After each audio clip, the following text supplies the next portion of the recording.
میرے پہلے واجب الاحترام برادران اسلام، دوستوں، بزرگوں، بھائیوں، اسلامی مہینوں کے اعتبار سے یہ محرم الحرام کا مہینہ اور محرم الحرام کے آغاز سے صحابہ کرام اور اہل بیت عظام رضوان اللہ علیہ مجمعین کے حوالے سے گفتگو کا آغاز کیا تھا۔ آج اسی موضوع کا آخری حصہ کہ صحابہ کرام اور اہل بیت عظام کے متعلق ہمارا عقیدہ کیا ہونا چاہیے۔ فضائل تو آپ کے سامنے ذکر کیے تھے۔ آج کے مختصر سے خطبہ میں صحابہ کرام اور اہل بیت عظام کے متعلق جو ضروری عقائد ہیں ان کا تذکرہ کروں گا۔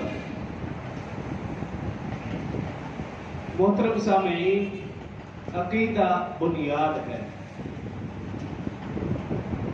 تمام اعمال اور نظریات کا دار و مدار عقائد کے اوپر ہے۔ اگر عقیدہ درست، تمام اعمال اور نظریات بھی درست۔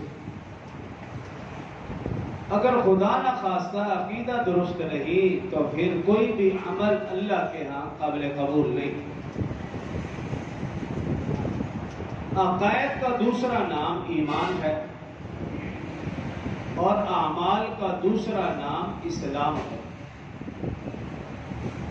جن چیزوں کا تعلق ماننے کے ساتھ ہے انہیں ایمانیات، اور جن چیزوں کا تعلق عمل کرنے کے ساتھ ہے انہیں اسلامیات۔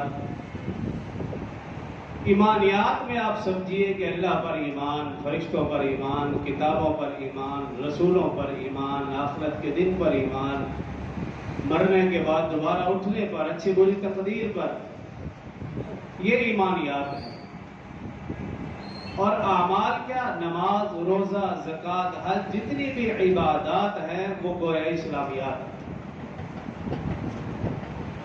لیکن اللہ رب العزت نے قرآن پاک میں سب سے زیادہ زور عقائد پر دیا، ایمان پر دیا، ایمانیات پر دیا۔ آپ دیکھیے قرآن پاک میں بار بار اللہ نے فرمایا یا ایھا الذین آمنو، اے ایمان والو۔ یہ ایمانیات ہے۔ قرآن پاک کے شروع میں آپ دیکھیے سورہ بقرہ، فرمایا ھدی للمتقین، یہ کتاب ہے تو متقین کے لیے ہدایت۔ لیکن متقین کون؟ الذین یؤمنون بالغیب، جو غیب پر ایمان لاتے ہیں۔ یہ ہے ایمان۔ سب سے پہلے اللہ نے ایمان کا، ایمانیات کا ذکر کیا، الذین یؤمنون بالغیب۔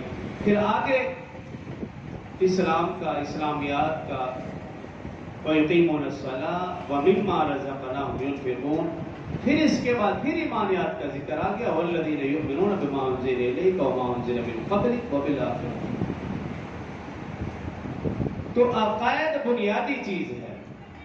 عقیدہ درست